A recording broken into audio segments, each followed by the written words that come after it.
little village of Quilty on the coast of County Clare has changed very little in the last 60 years. It was then nothing more than a collection of small cottages clinging to the cliffs that overlooked the Atlantic, that Atlantic from which the people of Quilty drew their precarious livelihood. They had few luxuries in those days, and even the essentials were often in short supply. The menfolk were mostly fishermen, who daily risked their lives on the ocean in their lightly built canoes.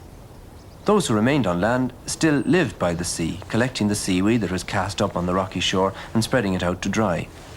These people who lacked for so many things found one privation especially hard to bear. Their village had no church, and there seemed no prospect that it ever would have one, since they lacked the means for even the humblest structure. But that was before the day of the great storm, October the 7th, 1907, when the gales lashed the sea to fury and drove the French ship Léon XIII to its destruction. In his neat little whitewashed cottage, Michael McInerney, Quilty's oldest inhabitant, remembers that day very well. That French ship was going to Limerick with a cargo of wheat.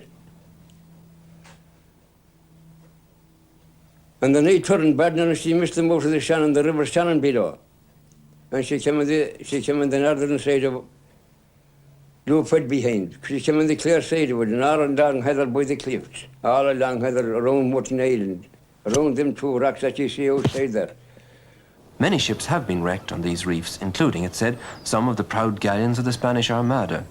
On that October day in 1907, people standing on the shore could see the latest victim of the reef being pounded to pieces by the waves, the sailors clearly visible on the tilting deck of the ship. Father Scanlon came down the following day, and he went around to the fishermen, and of course he wasn't there very years ago at that time. But it came down a little bit, the shores reduced it back a bit. And he came down, the canoes went out, he ordered them out, and they went out. Were you in one of the canoes? I was, Father, I was in one of the canoes. Was the sea very high? It was high outside, but Father, we went out to wasn't high. Yes. Out from the bay, when the tide got a bit low. When the tide is out here below, there is no breaker at all there, hardly. Mm-hmm. But outside, the reef rocks is running all together. It's where the ship was.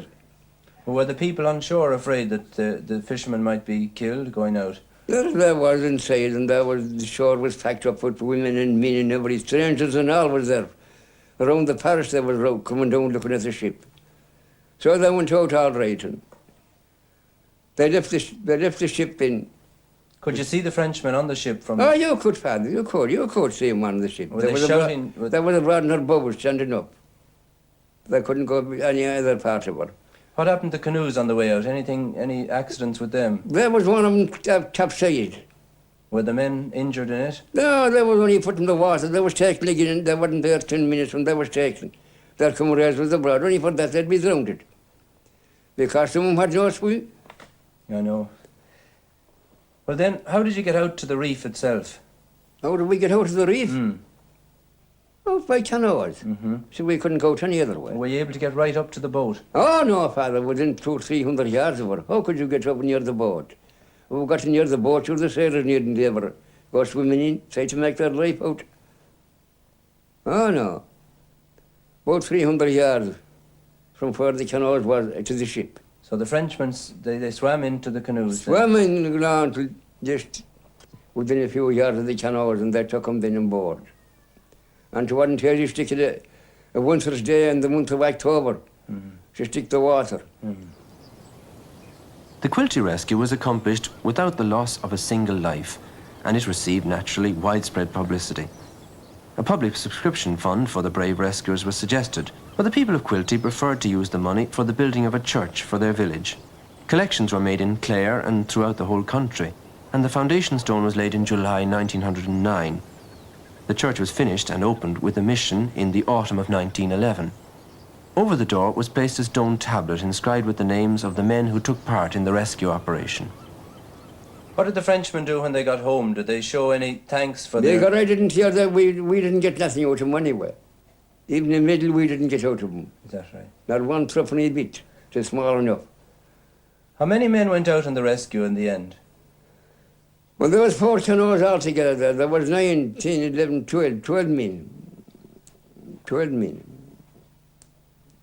And then one canoe go out in the evening, there were 3 in the morning. I see a big list outside the door of the church. Half of them weren't in it. Half of them weren't in it. And how did they get their names put up? I'll tell you that. They had a committee below here in one of the houses. 3 or 4 of those fishermen and a few more strangers, and thinking that they get something out of the French for saving them. Everyone was going in, put down my name, I wasn't the rescue, put down my name. There half of them wasn't there. That's the way of them was there. No. Well, tell me, how was the church built then? How did you come to get the money together for the church? Well, I got it from America, some of it, through all Ireland that's into there. Only for that, there'd be no church there, maybe. They got the right thing when they got the church. Better than the money being gone and the church is there. Today, life in Quilty goes on much the same as it did 60 years ago, unhurried, unspectacular. But here and there, the observant visitor may come across something that stirs memories of Quilty's day of glory.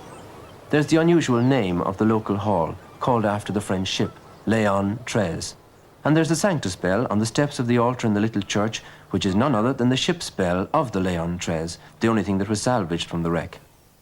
Each Sunday as it sounds at Mass, the older people in the congregation are reminded of the day when they first heard it, clanging out its call for help across the raging Atlantic.